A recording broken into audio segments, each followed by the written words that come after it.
అఖండని ఇంత అఖండ విజయం చేకూర్చినందుకు ముందుగా యూనిట్ తరపున మా హృదయపూర్వకమైనటువంటి ధన్యవాదాలు తెలియజేస్తా ఉన్నాం. మేము ధర్మం గురించి మాకు తెలిసినంత చెప్పాం. మేము ఆ ధర్మం గురించిన చెప్పిన మాటని మీరు దారిగా మార్చారు. సనాతన ధర్మ రహదారిగా మార్చారు. ముందుగా ప్రేక్షకులందరికీ దానికి మా హృదయపూర్వకమైనటువంటి ధన్యవాదాలు తెలియజేస్తా ఉన్నాం. అంటే అఖండ నేను అఖండాలో మా గురువు గారి దయ వల్ల మొదటి నుంచి అఖండతో ప్రయాణం చేసే అవకాశం నాకు కలగటం వల్ల ఈ మాట నేను చెప్పగలుగుతున్నాను. Akhanda was not made, it's happened. అంతే. అఖండ అనేది జరిగింది.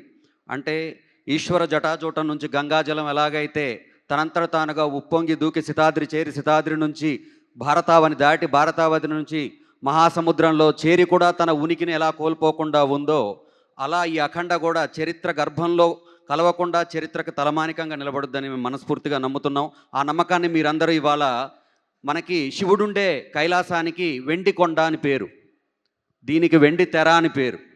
వెండి కొండ మీద ఆ శివుడి తాండవాన్ని మీరు ఎలా కలకాలం గుర్తుపెట్టుకున్నారో, వెండి తెర మీద ఈ శివుడి తాండవాన్ని కూడా అలాగే మీరు గుర్తుపెట్టుకున్నారు, ఆదరించారు. మనం అంటే అది అది నటనమా, అది నర్తనమా? ఆవాహనం తప్ప. అది ఆవాహన, కేవలం ఆవాహన. ఎక్కడో చెప్తారు కొడవగంటి కుటుంబరావు గారు, ఇదిగో ఇక్కడ నిలబడి నేను ఆవాహన చేస్తున్నాను, అందుకో నా చాచిన హస్తం అని. అలా బాలయ్య బాబు ఆవాహన చేస్తే పంచభూతాలు పంచాక్షరాలు కలిసి ఆయనలో ఆవహించి అఖండ తాండవం జరిగింది. ఆ తాండవంలో నేను సైతం భాగస్వామిని అవడం అనేది నాకు నిజంగా, అంటే పుట్టినప్పటి నుంచి నేను తారక రామారావు గారి భక్తుడిని, బాలయ్య బాబు అభిమానిని, చివరి వరకు అదే ఉంటుంది.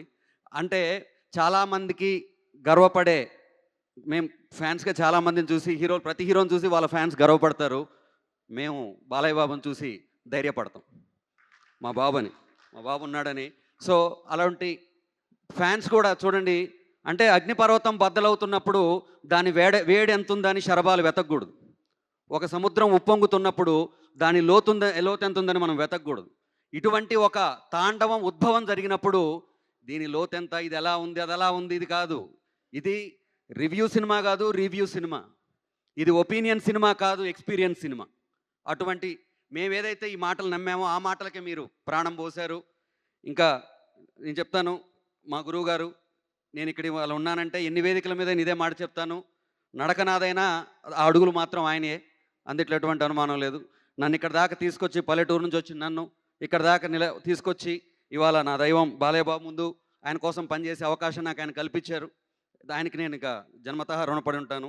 ఈ సినిమా తాలూకు గ్రావిటీ బాలయ్య బాబు, బోయపాటి గారు అయితే గ్రాండియర్ తమన్ గారు.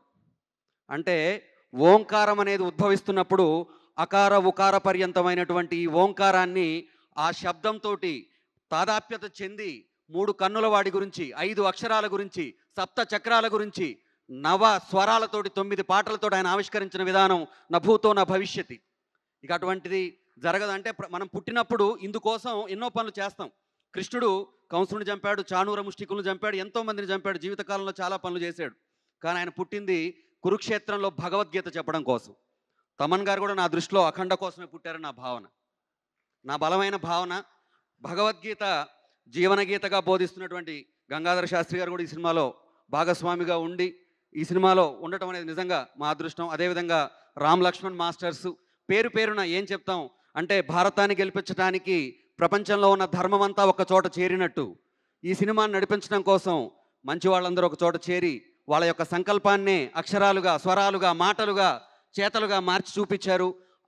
మొత్తం టోటల్ భారతావని ఈరోజు దాని వెనక నిలబడింది. మనందరికీ తెలుసు, సనాతన ధర్మం అనేది జీవనది.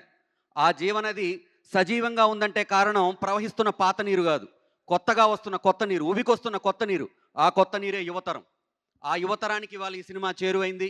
ఆ యువతరం అంటే భారతదేశం తాలూకు శక్తి సైన్యం మోస్తున్నటువంటి ఆయుధాల్లో లేదు, గర్భంలో ఉన్నటువంటి యువకుల తాలూకు ఆలోచనలో ఉంది.